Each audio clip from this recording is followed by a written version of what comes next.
In this film, in X-Men 2, the entire story, the setting of the story is larger. Canvas is bigger, so the effects can be bigger.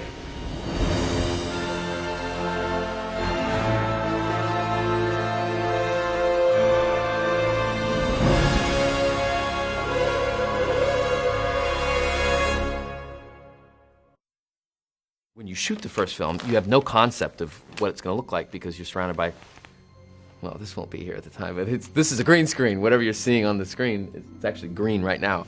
But that's the way we shoot things. You know, it's like you're surrounded by blue screens and green screens, so you have no idea when it comes to the special effects what my blast is going to look like. I mean, my blast may be different this time around. I don't know if it's going to be right now, you know.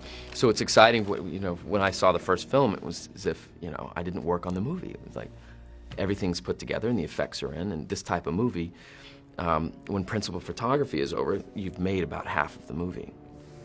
I don't often share my inner thoughts about the work that I've done on a film, but I do have to say that there was quite a bit of it in the first one that I was not particularly happy with.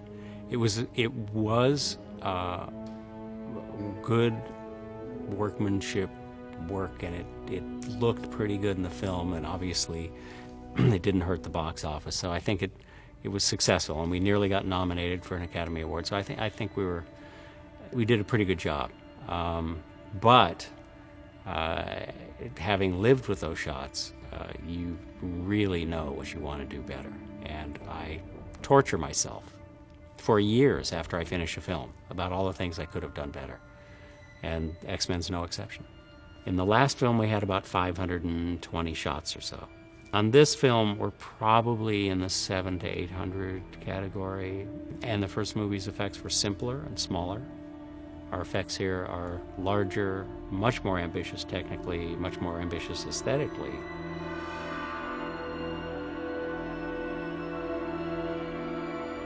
There are a number of big challenges on X-Men, and I would suppose that if I was going to break it into sequences, that the X-Jet flight and the dogfight that ensues is quite a challenge.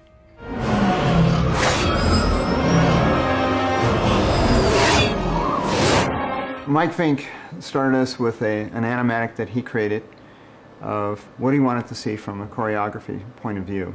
And we duplicated that, knowing that we had to build a system to go create tornadoes and sky and background. Everything in the shot is on the computer.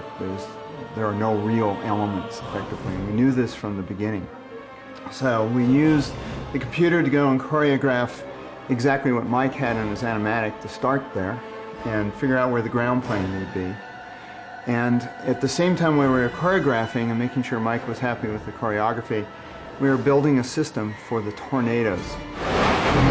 Warning, warning, warning. On X-Men, I was the lead setup TD for the tornado sequence. So I worked on all the R&D for how we were going to accomplish creating over 100 tornadoes for the dogfight sequence in X-Men 2. I think we have probably more twisters in the first 2 or 3 cuts of this chase sequence than they had in the entire movie, twisters. It's all fiction, and so when you have something like that, you have to make sure you have knobs so that the director or Mike Fink or even myself can play. And that's what we did as we built these things. So what we're looking at now is a finished composited render from one of the shots in the tornado sequence, the dogfight sequence. This is the second shot that has tornadoes in it, and it was a particularly difficult shot. It has 9 tornadoes, and they're growing out of cloud decks. So what we have is 9 tornadoes that have all been created with volumetrics and particle systems. We also have a cloud deck which we had to merge into seamlessly. So this is the final composite of our image, but where we start is way back in animation. As the effects team, what we get is we get a file with a camera move along with tornadoes that have been created by our animation department. So we take this information and we go ahead and build a particle system around this and then take that and put it through a volumetric render or jig to get the final results. What we did is we created a system that would really allow us to quickly build a tornado that would match the wireframe that came from animation. What we have is we have our tornado skin. From this, we extract a spline, or a line that runs right down the center. It's kind of like the backbone of the tornado. And on each one of those points of the backbone, there's a certain attribute that tells us how wide the tornado is at that point.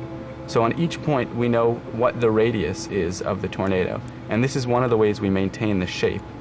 And then what we do is we use an orbit method, and we have these particles spin around their point on the backbone at a set radius and a set speed. We have a number of controls available to us also. So we have control, of course, over the speed of how fast they orbit. We can modify the radius of the orbit at any time. And you'll notice that if I were to make the radius much larger, the particles are actually going to orbit much slower now. So we have some calculations that will adjust the speed based on the radius of the tornado. Once we've created our particle system and brought it back into copy geometry over, what we're going to do is we're going to take this geometry and put it through the process of rendering. This is where we apply surface properties and apply lighting to get the finished image. So here, this doesn't look very much like a tornado, but after the rendering process, what we end up with is these nice volumetric, soft tornadoes that really feel like they have a lot of mass to them. So what we do in this process is we have currently these spheres, or these balls, copied to each particle. When we render this, each one of these turns into a volume, and the easiest way to think of that is think of them as a little ball of fog, or a little pocket of fog. And layered on top, with such depth, it really becomes almost a surface of material, and this is how we represent our tornadoes in the final render. So the rendering process is really the key. This is where we drive our look. This is where we control kind of the quality of these tornadoes. So the motion is the base, and that's really what kind of controls the feeling of how these tornadoes are integrated and moving in the scene. But the rendering process is what really allows us to tie these in and make them feel like they're in that scene with the jet, with the sky, and with the ground. So really our goal with the tornado setup was to create something that would allow the artists to really spend time with the quality, with the look of the tornadoes, paying attention to how thick the mist is, and also how dark we get in the shadow area, and how this tornado plays with the light of a sunset.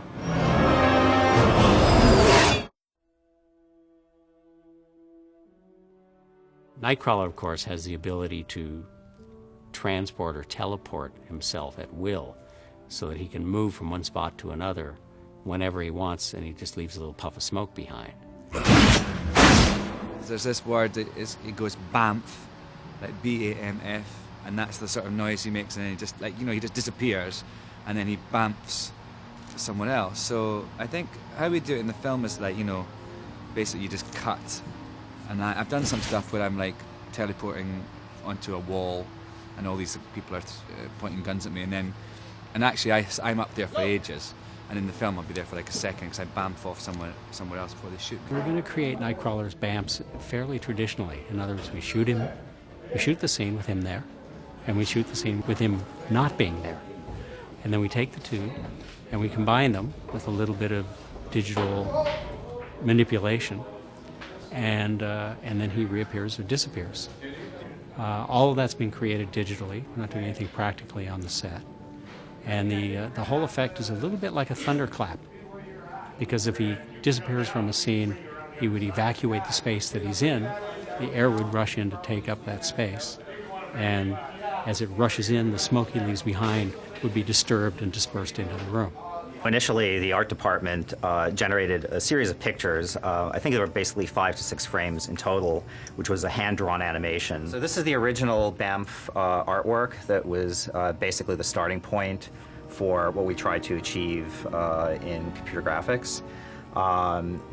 Really, it's about a 5 or 6 frame series of drawings followed by a very crude particle animation. So on the first frame, this is the image of Nightcrawler with no processing. On the second frame, we start to see the smoke moving outward from him, his body kind of tearing away from itself.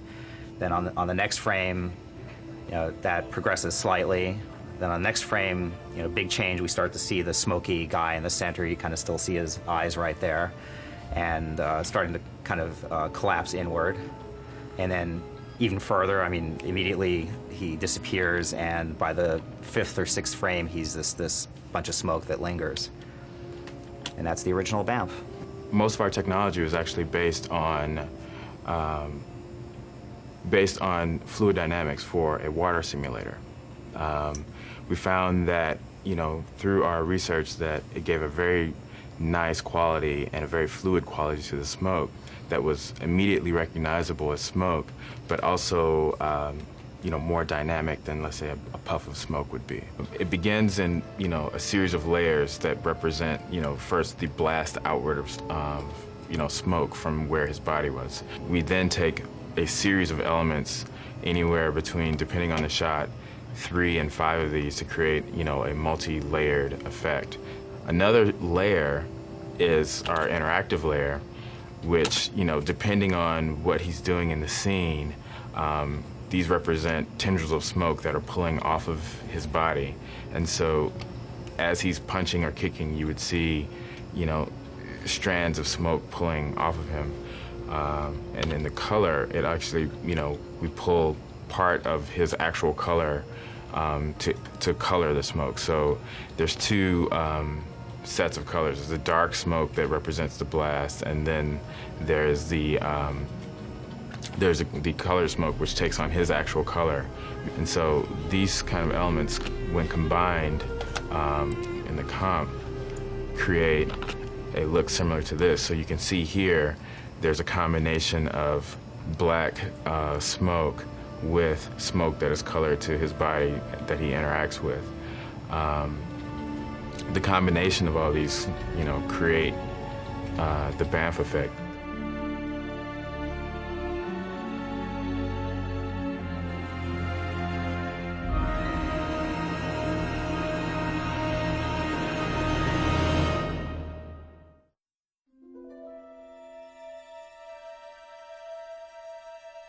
The plastic prism is back. It is based on the same plastic prism we had before. It was built exactly the same as the last one. That is, Magneto's cell was built the same. But we've enlarged it now, and there's a security screening area. The ramp that we had in the last film with the big plastic shroud around at the tunnel didn't open and close, but this one we've made to actually on camera open and close, so we don't have to do all of that in CG. We just do the wider shots in CG and leave the tighter shots to camera, which is wonderful. When we had Ian in the cell, we shot Ian doing virtually all of the action in the cell on that set, although we removed the first third of the cell because we were going to replicate it in CG. From this point out, we're reconstructing that on the computer so that it can be broken. Yeah, everything you see breaking and falling down is all CG and matched to the live action set. These sets of doors, this ring, all this glass that's breaking are done on the computer. It's very hard to do this on a set and to have somebody walk through it. It's also even hard just to have someone on a green screen and put them back into something like this. It's also hard to choreograph breaking things that easily. So Mike decided that he wanted to have control over it, and we proceeded to do it. When you break glass, it's actually a hard thing to do for us on the computer. It's a very natural event, and each of the pieces, you don't want to go and have an animator animate the multiple thousand pieces that are here individually. So what we do is we procedurally program again, and we say, gee, that's a piece of glass, I'm a piece of glass, I have boundaries, and as I fall I'm going to have a little bit of rotational components put to it, and I'm going to hit things, and when I hit, I'm going to hit and rebound in a certain way, and it will fly off, and by the way, I'm also going to fall by the force of gravity, which is 32 feet per sec, and it's going to look really natural because I'm going to do all that stuff sort of like a physics simulation. And indeed, our broken glass is sort of a physics simulation as the glass falls down. We did define how the glass is going to break and define the patterns by using an artist. Nori painted us a picture of the glass fracture pattern. We didn't want to write a program for the glass fracture pattern and waste the time to do that, so we just hand drew it. So it's a combination approach here. For scenes like this, there's nothing that we can do with lasers or markers of any sort that's really going to help the actor. It's all in my eye and in Bryan Singer's eye. So we watch Ian, for instance, perform, and I say to Bryan, I think he's looking too low. I think the balls are higher than that. And then Bryan says to Ian, can you raise your eye line just a little bit? And Ian looks up a little bit, and Bryan looks at me, and I say, yeah, that's good. And then we go ahead and shoot the shot. And it's only because in my mind, I know where those balls are. And we can give actors eye lines for where we think things are. And sometimes we use lasers to give them a dot to follow if it has to move, or a light bulb. Sometimes it's just a marker on a stick. Sometimes it's just a tape dot on the wall. Yeah, we do things like that.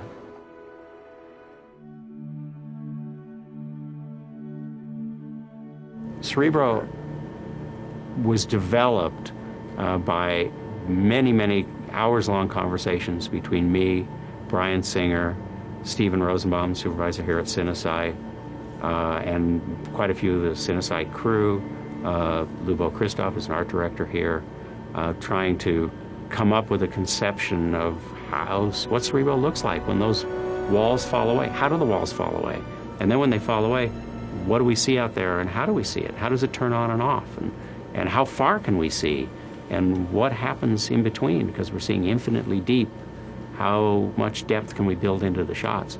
The problems with that environment is it's this big spherical space, and you see a map of the world essentially, and you see people on points of the map, spread across points on the map.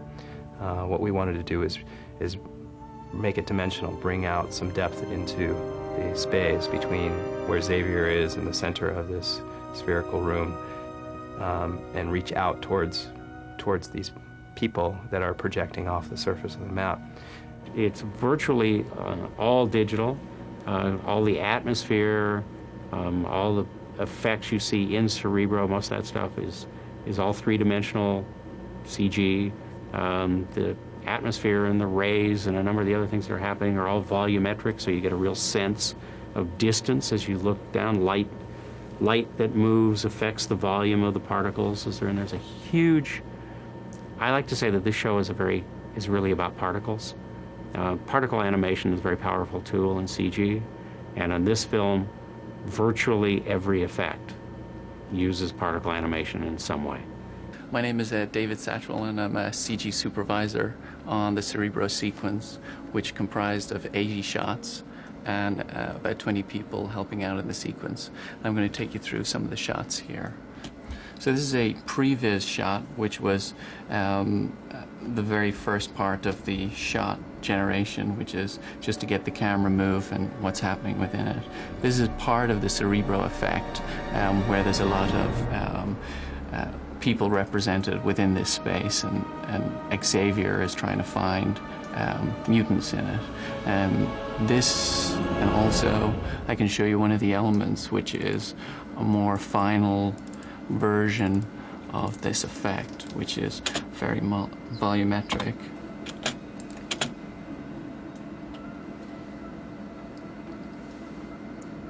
It's pretty cool. I can show you where Magneto comes into Cerebro, and this is interactively where the animators work. And what he does in this shot is come in and he moves tiles around with his power. This is kind of what it looks like when you play it back. Then when we go, this is a very rough shaded version of it just to get the timing of the animation. Then what we do is we do various different passes. This is a version of that to give it more shading. You can see here to give it a more start to get a more realistic feel in it. And then here is kind of it, the way it kind of looks all put together at the final stage. Yeah, so that's Cerebro.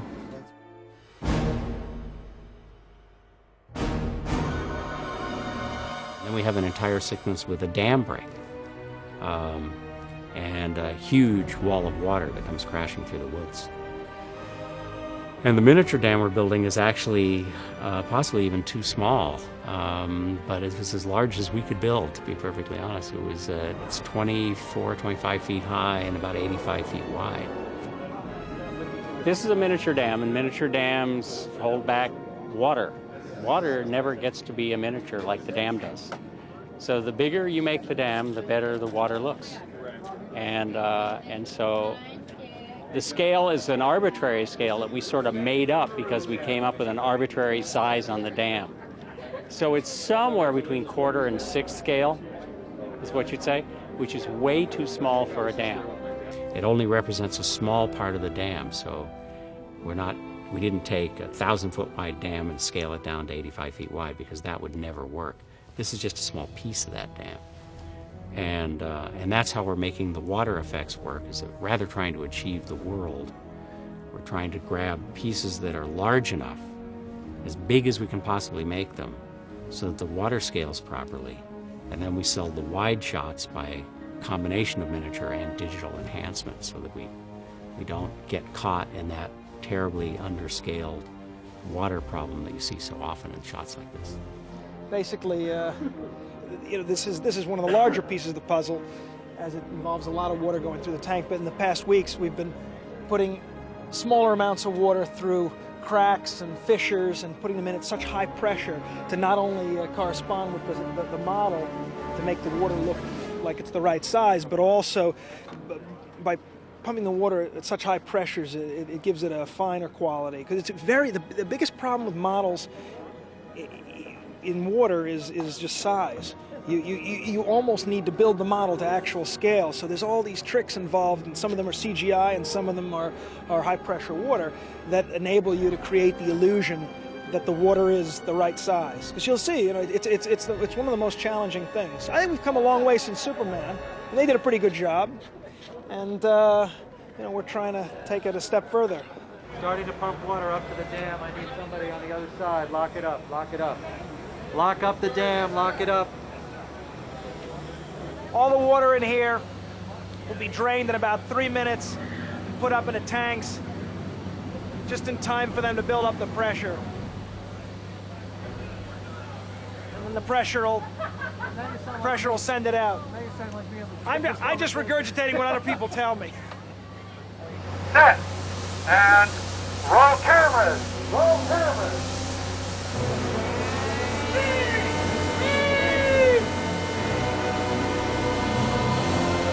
Ready, and action!